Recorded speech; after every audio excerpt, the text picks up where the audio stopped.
Hello everyone, my name is Isna Triyana and this video is submitted for the final examination of public speaking. In this video, I will talk about the factors that contribute to my anxiety about public speaking. The second, plan for managing my anxiety before and during my speech. The third, consequences of poor listening. The fourth, an example of a time when I felt that my message was misunderstood or treated with shallow attention. And the last, what keeps me remembering important information accurately. Without further ado, let's dive into it. So, I've got something on my mind that I think many of us can relate to, the nerves we feel when speaking in public. Do you know that fluttery feeling in your stomach? Yeah, that one. I have felt it too, and I want to share some reasons why it happens. First up is the fear of judgment. Honestly, I often worry about what people will think of me when I'm doing speaking. The idea that someone might not like what I say or laugh at a mistake is scary stuff. Just the idea of messing up or feeling like people are judging me can make my nerves go wild. Then there is a lack of preparation. Have you ever tried giving a talk without knowing your topic?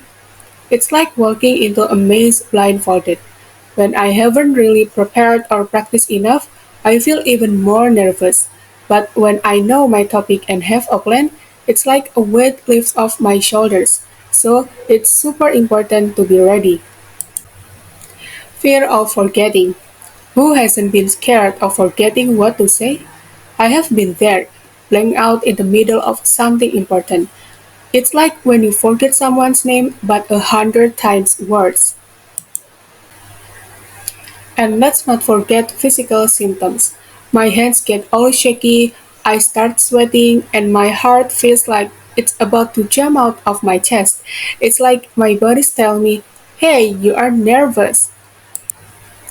Then there are negative past experiences. I have memories of when I didn't speak so well. Yeah, those memories stick around and make me worry about messing up again. They are like old ghosts that pop up now and then. There is also the whole thing about low self-confidence. Self-confidence is like a backup. If I'm not feeling great about myself, it's harder to speak with confidence. Perfectionism. Some of us aim for the stars, aiming for perfection. I want everything to be just right, but sometimes that pressure makes me even more nervous. I've got to remind myself that it's okay not to be perfect. The size of the audience matters. It's one thing to talk with a few friends, but a room full? That's like having a spotlight on you while trying not to trip over your words. Lastly, let's not forget about cultural or social expectations. Sometimes I feel like there is this pressure based on what people expect or what's considered normal when speaking publicly. It adds another layer to my nerves. After we talk about the factors that contribute to my anxiety about public speaking, we will move on to plan for managing my anxiety before and during my speech. Firstly, preparation is key. I have realized that when I know my topic well, it helps a lot. So I will spend time researching and understanding my topic. Plus, I will practice my speech. I will do it in front of a mirror or even ask a friend to listen. The more I practice, the more confident I feel. Then there is physical preparation. Before I speak, I will remind myself to breathe. Deep breath. Inhale through my nose, hold it for a moment, and then exhale through my mouth. Doing this a few times will help calm me down. Visualize success. Every time before I speak, I will close my eyes and imagine I giving a great speech and the audience nodding, engaging, and reacting positively. Positive affirmations. I will make a habit to replace any negative thoughts with positive affirmations like I am prepared. I've got this. I've done it before. I can do it again. It might sound simple, but it will help increase my confidence. Staying flexible. If something unexpected happens during my speech, I will try to accept that not everything goes as planned. It's okay if things don't go exactly as planned. What matters is how I handle it. It's all about the journey and learning along the way. Lastly, after every speech, I will take a moment to reflect. What went well? What can I improve? I will celebrate my achievement, no matter how small, and think about how I can do even better next time. What happens when we don't listen well? Listening is not just hearing words, it's understanding them and paying attention. When we don't do that, there are some real consequences. First off, misunderstandings can happen. Imagine someone telling you about a plan or a task and you only catch bits and pieces. You might end up doing something wrong or not doing it at all because you didn't get the whole picture. This can lead to mistakes and even conflicts with others. Then there is missed information. Think about being in class or a meeting. If you are not really listening, you might miss out on essential details. Maybe you will miss a deadline or not know about a change in plans. This can make you feel lost and unprepared. Poor listening can also affect relationships. When someone is talking to us and we're not really listening, they might feel ignored or unimportant. Over time, this can harm our relationships with friends, family, or even colleagues at work. People want to be heard and valued. Another consequence is wasted time. Have you ever had to repeat yourself because someone wasn't paying attention? It can be frustrating. Not listening the first time means things take longer, and we end up spending more time than necessary on tasks or discussion. Additionally, a lack of trust can develop. If people think you are not listening, they might not trust you with important information or tasks in the future. Trust is crucial in any relationship, whether it's personal or professional. Lastly, missed opportunities can arise, whether it's a chance to learn something new, solve a problem, or support a friend. Poor listening can cause us to miss out on valuable opportunities in life. One example of when I felt my message was misunderstood or treated with shallow attention was when I became the Prodicum committee. At that time, I was a secretary. I had to give invitation letters to the Public Relations Division to distribute. The Public Relations Division consists of Amel and Andy. On Tuesday, after class finished, I told Amel that the invitation letter was ready, just waiting for the envelope. The envelope will be bought tomorrow morning. So I asked her or Andy tomorrow or Wednesday after class to wait for the letter. She only said, "Okay." I don't know whether she listened to me well or not. On Wednesday after class, I immediately rushed to take the envelope and put the invitation letter in it. So I didn't pay attention to my two friends earlier. Once the letter was ready, they had already gone home.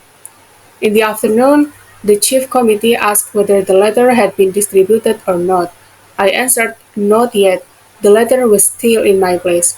I told Amel to take it earlier, but she did not take it. The chief committee asked the Public Relations Division to distribute the letters as soon as possible. "Don't distribute letters the day before the event," said the chief committee. And then the Public Relations Division said they would pick up the letter on Thursday. On Thursday afternoon, Andy picked up the letter. When Andy took it, he said, "Why didn't you give me the letter yesterday? I went all the way from home just to distribute this invitation letter." He said that because we didn't have class on Thursday. I answered, I already told Amel on Tuesday to get the letter on Wednesday after class. Didn't she tell you? He answered, no, she didn't tell me anything. I answered again, so it was your fault then. Don't blame me. I think Amel did not listen to me well at the time. She wanted to go home immediately. That's why she treated my message with shallow attention. But don't worry, the problem is solved. During the event evaluation, Amel apologized for the lack of coordination in the public relations division. I will tell you my experience about remembering information is important. At that time, I was going to register for a program of Campus Merdeka. It requires a letter of recommendation. The university has provided the template. Then one of my friends, Lily, reminded me not to forget to change some words in the template because it was for two programs, whereas I will only register for one program. When Lily reminded me, I didn't listen attentively because I was watching YouTube. I thought, I will definitely change it. How could I forget? After I watched YouTube, I filled in the template with my name and identity. After that, I sent it to the faculty officer. After the recommendation letter is signed by the dean, the letters were returned to us again. And then I just realized I forgot to change the words in the template.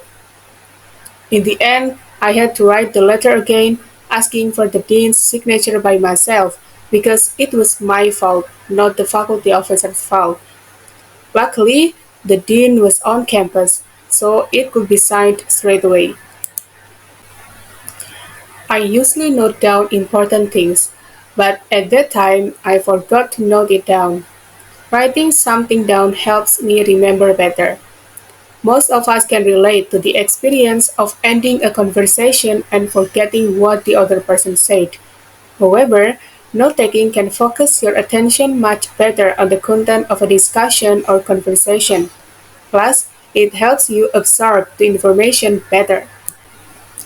In conclusion, this video emphasizes the importance of understanding our anxieties about public speaking, implementing strategies to manage them, recognizing the consequences of poor listening, and valuing note taking. We've talked about the factors contributing to anxiety in public speaking. The factors are fear of judgment, lack of preparation, fear of forgetting, physical symptoms, negative past experiences, low self-confidence, perfectionism, audience size, and cultural or social expectations. However, with effective strategies such as practicing beforehand, employing relaxation techniques, and focusing on positive affirmations, we can manage and overcome this anxiety. Additionally, we have highlighted the consequences of poor listening. Poor listening can lead to misunderstandings, strained relationships, and even missed opportunities. So, the next time someone's speaking, let's give them our full attention. Being present and engaged isn't just polite, it's crucial for understanding and building trust. Moreover, we emphasize the value of note-taking. By capturing key points, ideas, and insights, we enhance our comprehension, retention, and engagement. Note-taking is a concrete tool that allows us to organize our ideas and remember important details. That's all from me. Thank you for your attention.